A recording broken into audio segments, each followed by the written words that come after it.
Hello again, everybody. It's Laurie White, President of the Greater Providence Chamber of Commerce, and welcome to episode number 104 of Chamber TV. And today we have a great guest, the former mayor of the city of Providence, the former ambassador to Malta, the head of Paolino Properties, talk show host on Channel 6 in the arena, and all-around great guy, Joe Paolino. Welcome to Chamber TV, Joe. Laurie, good to be with you. Hi. Hi. So you have a program in the arena, and we were just joking that you are now in our arena. In your arena, but I like being in the Chamber of Commerce arena. Fantastic. So happy Inauguration Day to you. We are taping this on Wednesday, January 20th at approximately 10:43. So we're leading up to noontime, and this is going to be a busy day for you, no doubt. I think it's what a historic day. I mean, I've been glued to the television this morning, seeing Trump leave the White House. I didn't know if the door was going to hit him in the back or not when he left, but I'm glad he's gone. And I don't mind being bold about it either. I think right now, for the time that we're in, we couldn't be in better hands than Joe Biden being president. I think this pandemic, it needs to be addressed seriously. I think he'll do that. I think he's getting on top of it. He understands it. He listens to the people that are experts. And I think once we get some clear direction in Washington, then it will filter down to the states. But right now, we all feel like we've had a year taken away from our lives. And I can tell you, I'm 65. I can't give up any more years. So we got to have a healthy state, country to live in, society, world, and we got to get business going again. I think we get the right guy at the right time and let him do his job, and hopefully we can help him any way we can. Well, the premise of this interview was to talk about something that you are doing right here in our community around the coronavirus and rapid testing. So why don't we start with that, and then we can segue back to what's happening in DC right now in real time. But I do want to make sure that we cover a very important development that you have spearheaded here in the city, and it's now growing elsewhere. So why don't you tell us about your rapid testing COVID sites and what Paolino Properties is doing to accelerate the development of these sites all across the state? I'm lucky that I have a daughter who's much smarter than I am and who has really gotten her arms around this whole COVID thing for our company and for our tenants. Jennifer has really just done an outstanding job marshaling in reforms that we need to make to try to have us have a healthy building and be able to do good testing. The first call I got on testing was from the free clinic, one that Stephanie Chafee started up on Broad Street. And they asked me if I would be able to let them use the St. Joseph's Hospital property that I own so they can do free testing. And I immediately said yes. Then as time went on, we then were asked about if we would, the state asked us to come in downtown. So I gave them two locations in downtown, one at 77 Doran Street on the corner of Wade Bassett Street, and the other property at 86 Wade Bassett Street on the corner of Orange Street. So they have two more locations there. Then what I've done, or I can say my daughter Jennifer put in place, I have a testing center here in my building for my tenants. Now we have about 800 people that work in this building. And of course, they're not here. Maybe only 100 people are coming every day. But just yesterday, we had 34 tests. Now, one was positive in our building.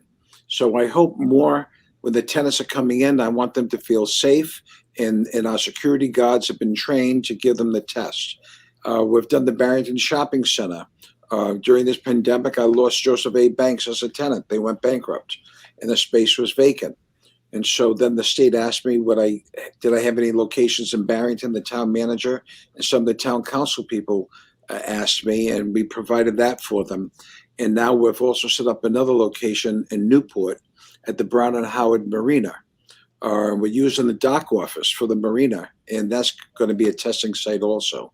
So I'm glad we're getting involved in it. I would hope that when the vaccine is more accessible, that they call upon business to get involved, because I don't think it's complicated. If we have the vaccine, it's not complicated to get it out. You got CVS, you have Walgreens, you have school nurses in almost every school in the state. They could be giving it out. You have fire stations, police stations. You have large employers. We can hire our own nurses and give the vaccine out. So I don't think it's all that complicated, but we need some direction from the federal government, and hopefully President Biden will do that. Who is eligible to get a test in one of your properties? Anybody that walks in. Okay, and is it it's the rapid test, so folks can get the results in 15 minutes? 15 minutes, yes. And it's no charge. No charge at all.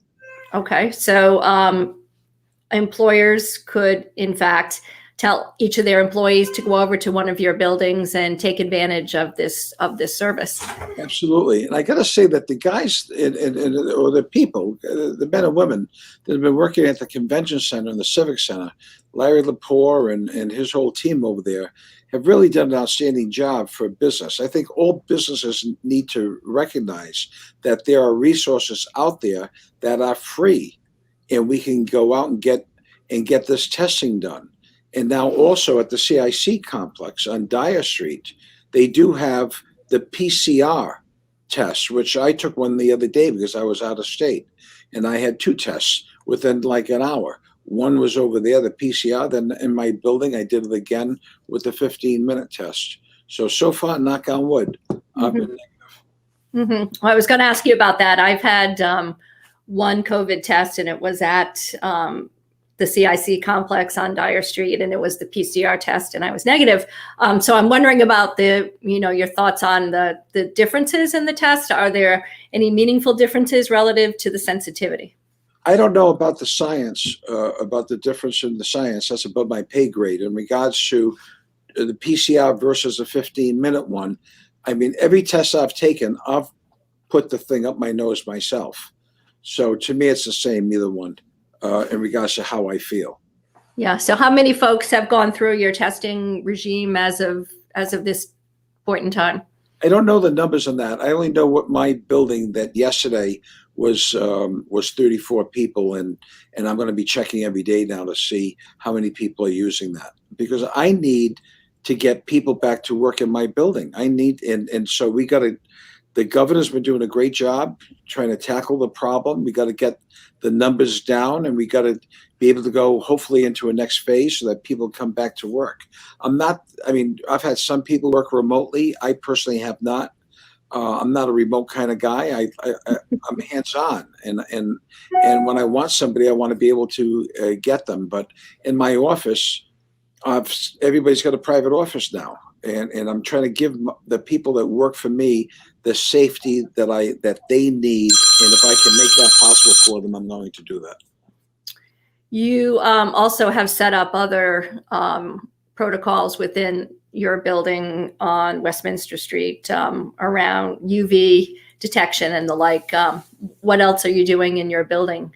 Well, that's true. Immediately, we have the air purification and the high voltage lights that go into the air filters, and they kill about 99.9% of all the germs. Now, again, that's what they tell us. And so I've done it in the new hotel, the Beatrice Hotel. I've done it there, and I'm trying to do it to as many buildings as I have.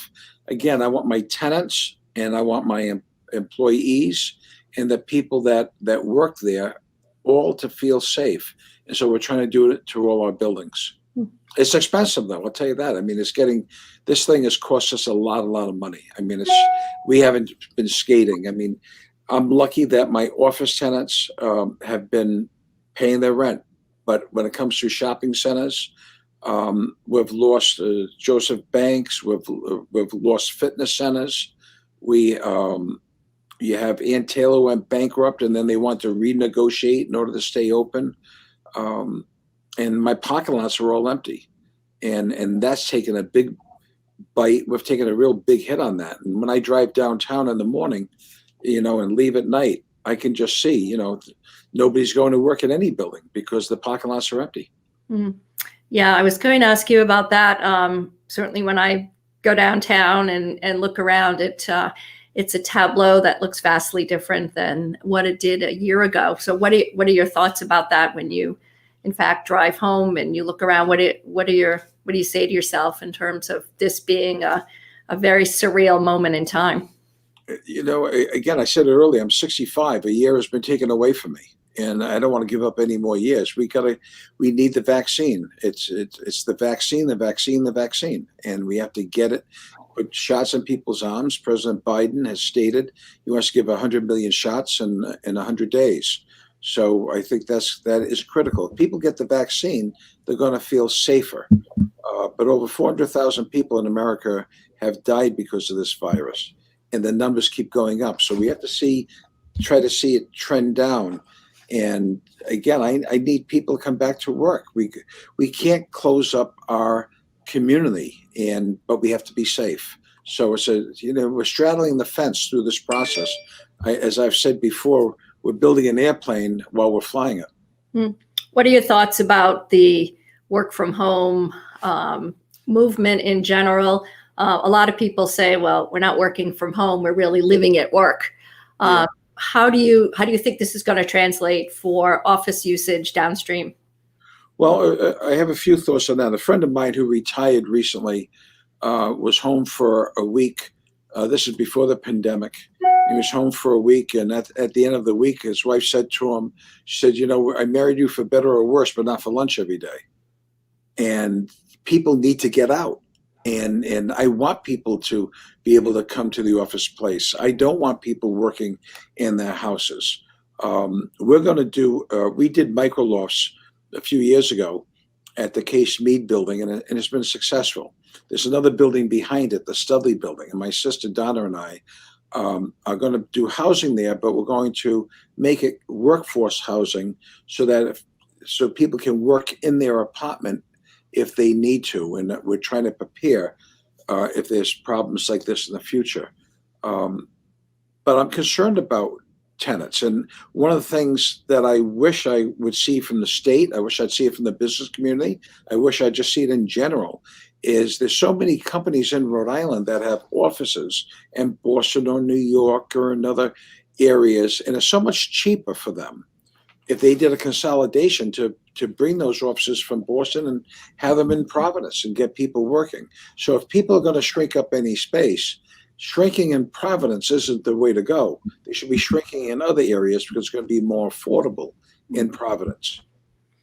Well, that's a topic that we're talking about, how to position Rhode Island to be the place where the work from home and also the consolidation can take place given the lower costs, relatively speaking, and quality of life. So from your vantage point as a decision maker, as a real estate professional extraordinaire, what messages do you think are the most potent? In regards to? Consolidation here in Rhode Island, positioning Rhode Island as the place to go in this, the second, post-pandemic. Well, I think a few things. Number one, every time when something's being done in the legislature, if it's taxes or if it's regulation, they say, well, we're in the medium of New England. Throw that language out the window. I don't buy it anymore. We're seeing an exodus of thousands and thousands of people leaving New York. New York is never going to be the city that we remember it to be. And companies are moving with their feet. They're voting with their feet, and they're moving to Florida. They're going to Palm Beach. They're going to Miami, and big companies are going there. Elon Musk moved from California. His company's going to Texas. Why? There's no taxes out there. We're here in Rhode Island, and we're paying a lot of money in taxes, and we're in the medium, and people are leaving. We have to figure out how we make Rhode Island a state that people are going to want to be here. And I think we got to aggressively start looking at the taxing structure in our state to show people that, look, we can't eliminate things in one day, but maybe over a 10-year period. I don't care if it's a 20-year period. Let's help the next generation. But we got to stop putting this state in a competitive situation if we want to see business maintained here. We have to do it. And quite frankly, Laurie, I don't hear anybody talking that language, and it saddens me a great deal. What do you make of the current complexion of the General Assembly these days as it begins to continue to shift to the left and the progressive movement, where the notion of taxation on high income earners and those that create jobs is something that resonates with some people? I don't think they get it. I don't think they really understand it. And I think it needs to be explained to them what's happening in other states. In Rhode Island, we're stuck within our borders. You have people that live in Woonsocket that probably never traveled to Providence. You have people in Little Compton that don't even know Johnson and North Providence exist. You have people in Wesley that never come down here. So we're all stuck in our own little areas. Well, I can tell you that people in other states, they see what's going on in other areas. I travel a lot, and business people travel a lot. And when they see what's going on somewhere else, they can use that as an example. And if we can steal some good ideas, let's try to bring them here. Our legislators, who I think are all fine people, all want to do a good job. But they have a lot of special interests that are in the General Assembly constantly. And there's an old saying, don't tax me, don't tax thee, tax the man behind the tree. The man behind the tree is invisible, and it's somebody else. It's not them. That's right. And so that's when they start talking tax the rich or dedicated to a certain area. Why don't you just run the government properly? Because people are moving. Give you an example. You have a lot of high, very wealthy people, and I'm going to use one as an example because he's talked about it himself, Alan Hasselfeld, who are, and I'll even talk about Stephanie Chafee. Now, she was the first lady of Rhode Island. Hasbro is one of the biggest companies in Rhode Island. One went to Wyoming. I think Wyoming didn't. Yeah, Wyoming. And Alan moved to Florida. Now, neither one of them have state taxes out there. Two, neither one have to have an inheritance tax or a death tax out there. Three, what's going to happen to their philanthropy? Is it going to continue in Rhode Island, or is it now going to a new jurisdiction? We have to get a handle on all of the Rhode Islanders that live here 6 months a year who do have wealth and figure out how to get them back here to be taxpayers here. And maybe you say to them, come back, you have no inheritance tax. We still need your income tax, but maybe there's some trade-offs, and we need to put together a commission to really figure out how to get Rhode Islanders to come back here. We just can't be a state of all wealthy, and we can't be a state of all poor. We're all mixed and we're all together. And what's happening is that the middle class is getting squeezed more and more and more.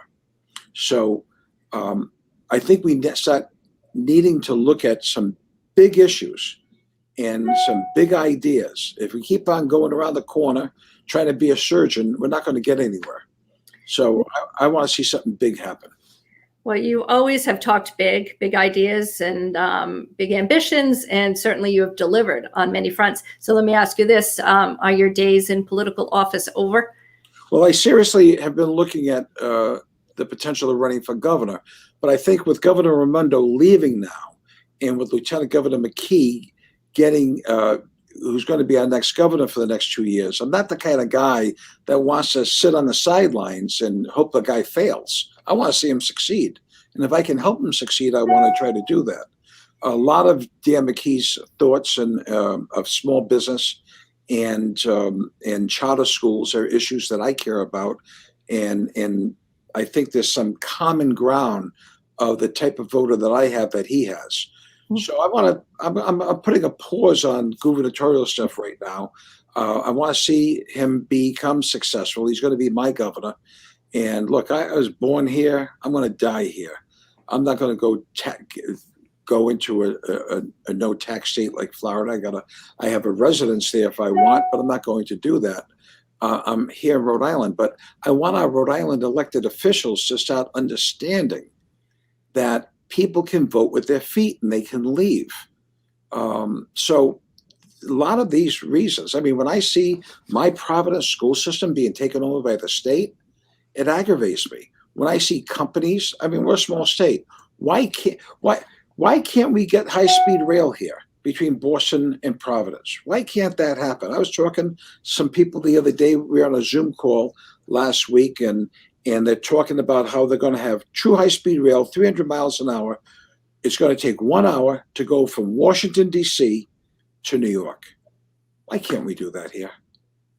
So with all this stimulus money that's going to be out there, we need to figure out how to think big, how to get some dollars, work with our neighbors in Connecticut and in Massachusetts. Wouldn't it be nice if we could travel on a high-speed rail? It won't be our generation, Laurie, but it'll be for my kids. And wouldn't it be good if they get to New York in 1 hour? And still, so if they have a job there, they can live here or vice versa. But that kind of thinking isn't happening right now. So we got to get out of the boundaries that we're in, our thinking, and see what successful states have been doing. And let's just borrow from the best. If they're doing better than us, why not do it? You have all this 195 land. It's not being developed. Not being developed. Go to Massachusetts. Let's sit down with the biotech professionals out there. Find out what companies they can't put out there. See how we can try to bring them into Rhode Island and try to put them in that area over there. That needs to be developed. And unfortunately, I don't see it happening. What linkages are you hoping to see with Governor Raimondo going to DC to head the Commerce Department?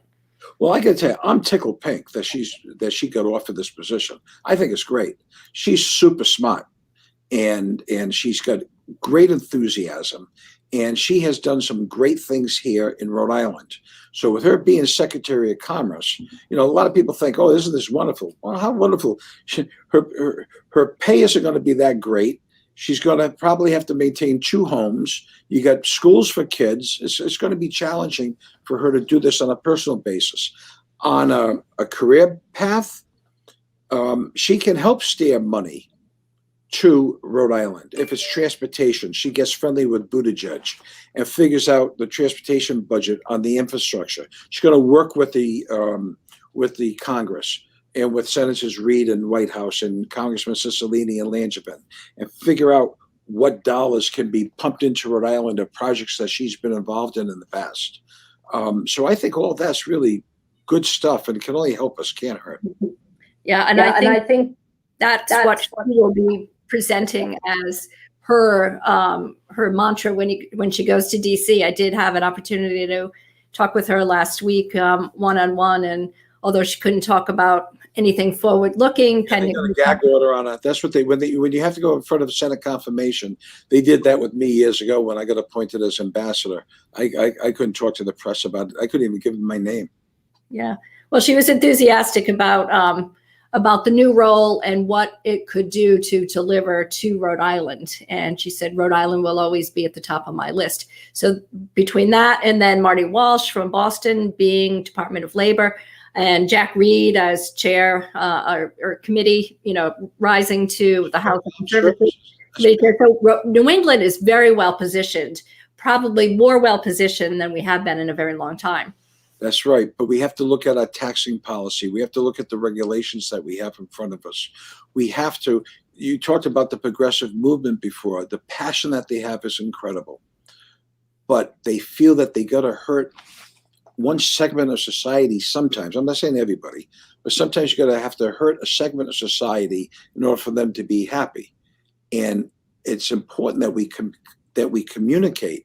These people have been shut out for years and they're angry, and you can't shut them out. We may disagree, but you got to have a communication with them and let them understand how bad things are. You just can't keep on taxing the taxpayer and taking so you can put into more programs. It's not going to work that way. We're going to have a bankrupt state with that kind of thinking. I'm concerned about what's happening here in Providence.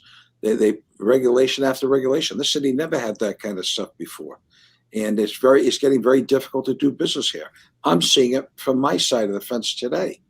And I'm lucky people know who I am. I hopefully I have a good reputation, and I'm able to get by. But what about the guy that wasn't the mayor of Providence? How does that person get by? It's tough. Have you spoken with Lieutenant Governor McKee at this juncture? And have you? No, if he needs me, I'll be there. And again, I'm putting on my gubernatorial aspirations. Mine isn't because I need a title. Mine isn't because I want to leave a wonderful company that I have. My ambition is very simple. I want to see the state get fixed. That's all I care about. Fix the state and stop being in the middle of, oh, New England's doing it. Well, we're going to pass legalization of cannabis. Well, because they're doing it in Massachusetts. So if they want to jump off the building in Massachusetts, we got to do the same thing in Rhode Island. I hate that kind of thinking. To me, it doesn't work. And again, I want to see the state move forward aggressively, and I hope Dan can do that. And if I can help him, I want to help him. So, but that's why my interests had to do with getting it back into politics, because it's a tough business, politics today. It's a lot tougher than when I was around. And at my age, I was the boy mayor at one time at 29. I'm 65. And so I still have the enthusiasm, I still have the passion, and I think I know what to do, where I don't have to ask 100 people, what we need to do here. But let's see if he can make it happen. If he can make it happen, I want to be supportive. What about Speaker Shekarchi? What kind of profile do you think he will cut? Well, I know Joe. Joe interned for me when I was mayor of Providence. I think the world of him. I think he is super smart. I think he's there for the right reasons. He's not there to feather his nest. He cares about the people. He cares about public policy, and he just wants to do the right thing. I hope he doesn't get captured. And when I say this about him, it's not really him. It's anybody in a leadership position. Well, I have to go along with a bill that I really don't want. But if I don't vote for that, I could lose my speakership or lose my chairman of a committee. That kind of thinking has to be pushed aside. And sometimes you can get captured in that kind of environment. And I hope that doesn't happen to any of our leaders. But with Joe, man, I think he's very, very good. I'm very happy that he's there. And that takes nothing away from Nick Mattiello. Nick said that he wanted to be a firewall for some of the programs that people that were maybe more progressive wanted to put through, and he'd be a firewall, and he was. I think he did a good job. Everybody does a good job for the time they're there. So now it's Joe Shekarchi's time. Let's see how he does it. Mm-hmm. Let's pull the camera lens out and talk about what's happening in DC right now. We talked briefly at the top of the hour about the inauguration today being Inauguration Day. What kind of relationship have you had with President Biden? Well, I've known him since I was mayor of Providence. He came and visited Providence back in the 80s when he was getting ready to run for president back in 1988. What a nice man. He's been around for a long time. He has seen death in his family. He's experienced illness. He's experienced the ups and downs of politics and policy. He's been vice president. He's got a rapport. See, what I like about him right now is that he can say to Mitch McConnell, he can talk to him a lot differently than somebody else could, because they've been in the Congress for all those years. So that kind of experience sometimes is important. And I think right now it is. And a lot of this bipartisanship has to take place. Some of my closest friends are Republicans. A lot of my friends, or some of them, voted for Trump. We tried not to have the debate when it comes to Trump, because it's kind of like a cult thing that some people are very dedicated. Maybe they're too dedicated.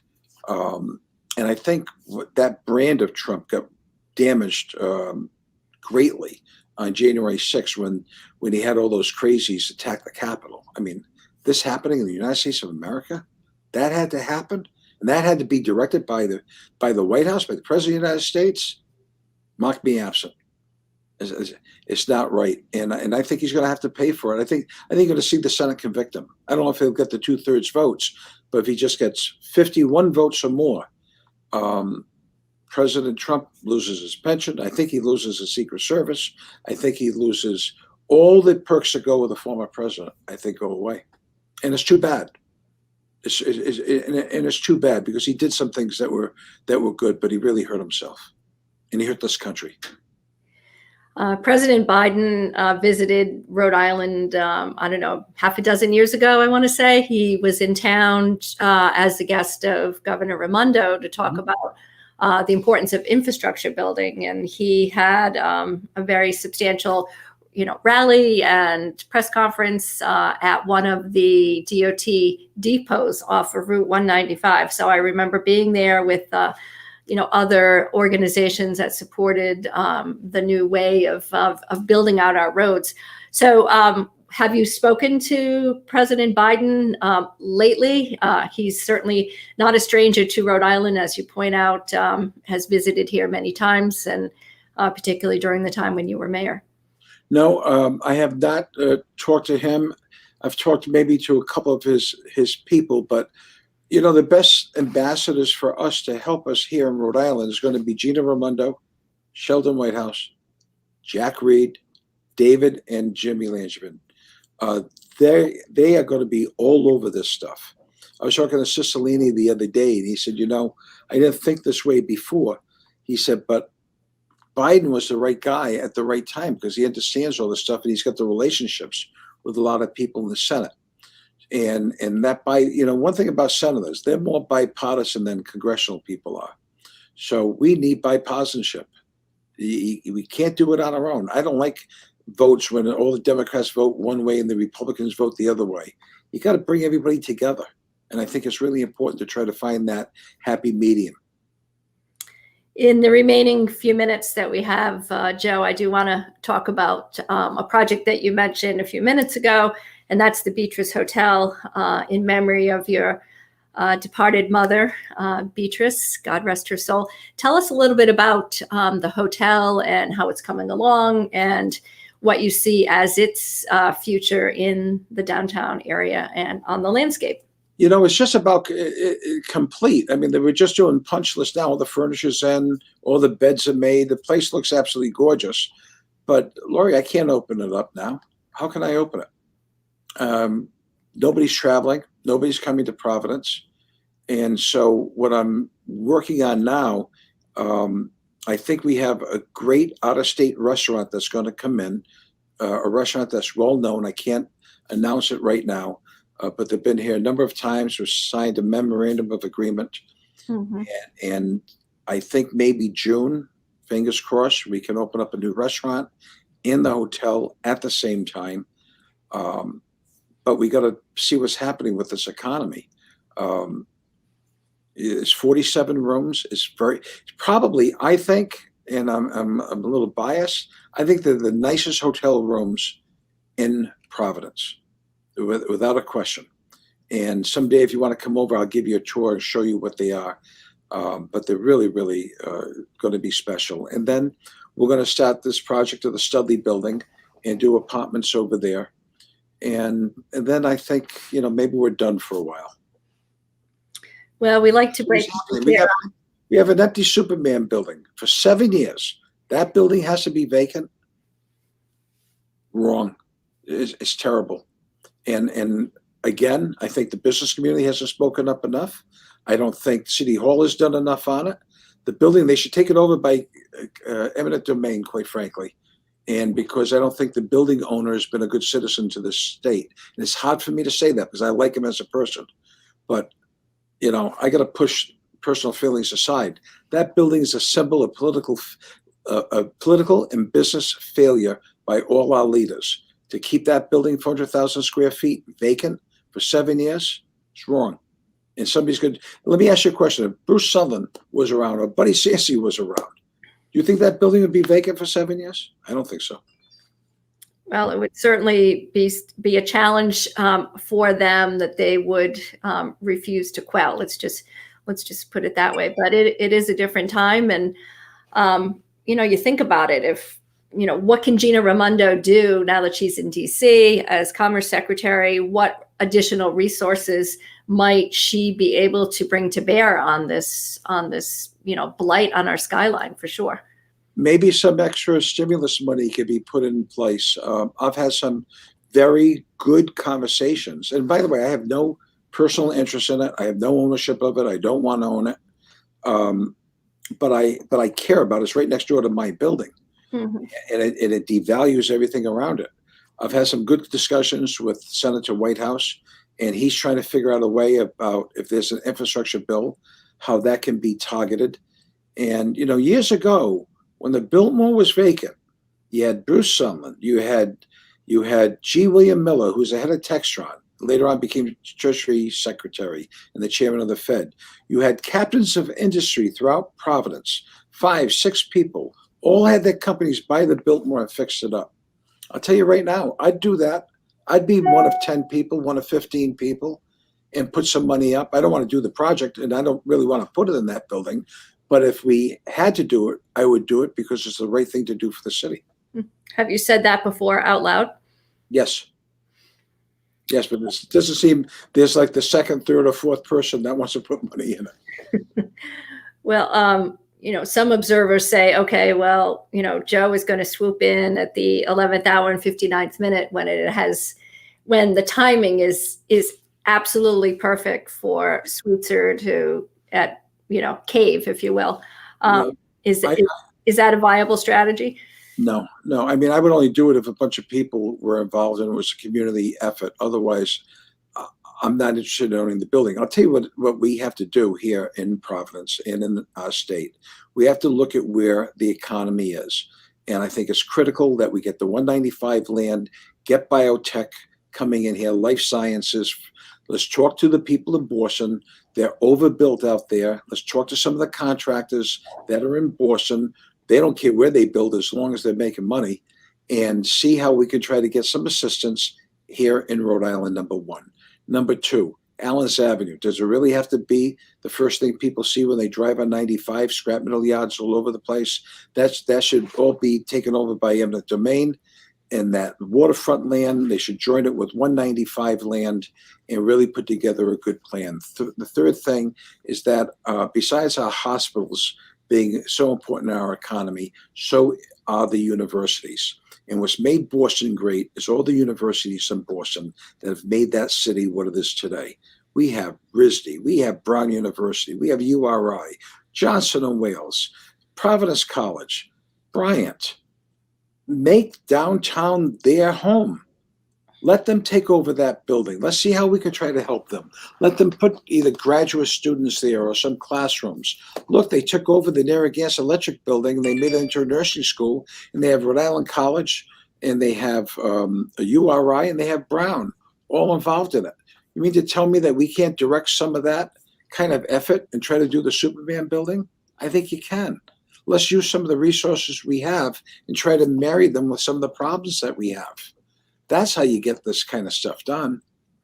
And again, they don't do it. We got bike lanes. I'm so glad we got all these bike lanes in Providence. How silly. Let me ask you this. So post-pandemic and post, looking at what real estate is going to be for office use may look very different. Talking about potentially, I was reading an article about how offices might be a thing of the past, and that workers would come to the office buildings for meetings, and that offices would then be collaborative spaces, large collaborative spaces and pods here and there, rather than the cost of bringing people in every day and doing the traditional office work. So in light of changing mentality around what does it mean to be an office worker today, does that change the paradigm for the Superman building? Can you envision a different way that floor plate might be better utilized in a less expensive way than what we were talking about before? Because expense of the HVAC and the infrastructure of the digital communications, that is one of the barriers to entry to getting people in there. So shortcut way of saying it, does the landscape look any different now? That building will not be offices. That building is going to be either housing, or it's going to be a university use of offices, apartments, dorms. It's going to be, because they're institutions, and institutions can help that. And what a great brand we have. We're one of the few cities in America. We have an Ivy League school right in our backyard. let's work on that. Somebody will say, oh, they don't pay taxes. Pay taxes. You know how much money they put into this community if they ever took over that building and branded it, and it's part of the Skyline, Brown University. So I hope we don't lose offices. That's my business, is that I've had some of my tenants here ask me for additional space so they can keep people spread. But look, we're all in this, and none of us know what's going to happen in the future. So I think people have a wait and see, but I believe personal collaboration is critical. People need to talk with each other. I had one of my colleagues here that work with me. They were working remotely at home, but the other day I'm walking down the lobby and I wanted to go into his office. He's not there. Now I got to get on the phone and call him. Oh, now he had to go walk his dog. I want people in the office, and I think eventually, as long as we're safe, offices will continue to stay.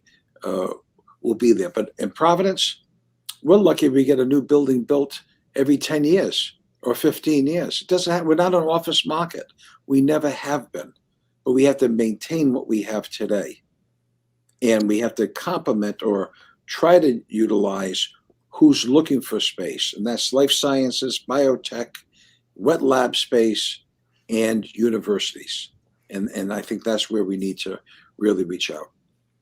Well, you painted a very exciting picture a few moments ago with the Hotel Beatrice potentially opening in June, and with a brand new restaurant. Let me just try to get you to say the name, because we love to break news here on Chamber TV. Just tell us.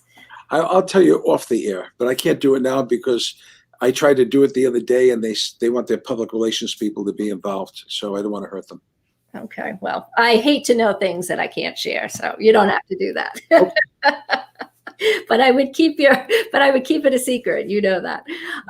But back to what we were talking about with what's happening in June. So the Hotel Beatrice opens, brand new restaurant, very exciting. You can imagine that the vaccines would get into people's arms in a much more systematic way, hopefully between now and then. And the vast majority of the population would in fact be inoculated either once or twice, depending on the type of vaccine.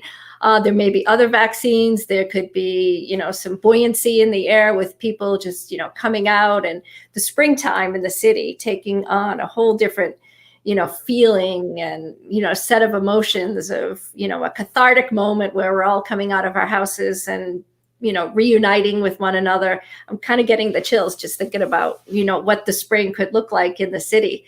And, I thank you for, sharing that potential vision. Look, we have a great state. It's small, it's beautiful. We have great resources here. We have smart people here. All we have to do is communicate with each other, and nobody should be the enemy. We should all try to work together and how we can create jobs. Jobs. That's what we need here. And how do you get it? And some of the things I told you about, we need better education, need high-speed rail. We got to reach out to who's expanding business. There's a lot that can be done here. Let's see if we can do it. But let's not stay in the middle of New England, blah, blah, blah. Let's try to be in the top 10 of the country. That's where, if we can't strive and work to try to become part of the top 10 of the country, then we should just go on a merry-go-round at Crescent Park, because we're not going to get anywhere. Build back better. I think so. Joe Paolino, thank you for being our guest today on Chamber TV. Always lively. I remember not only when you were boy mayor, but how about boy councilman? Boy 26 years old. So 23 years old. Those were the good days. But yeah. It was like yesterday, Laurie. What happened? It went by too fast. I know. All right. Well, promise us you'll come back on Chamber TV and continue to share your views. And, we're interested in following your thoughts about what you're going to do relative to re-entering elective office. And also we want to encourage people to check out your rapid testing sites at many of your properties growing all over Barrington, Newport, a couple of in Providence, and certainly many more to come. Joe Paolino, thank you. Laurie, thank you. And I got to tell you, we have a great chamber, and you've done a great job, and I'm proud to be associated with you. Anytime you want me, give me a call. You take the shyness out of me. Thanks.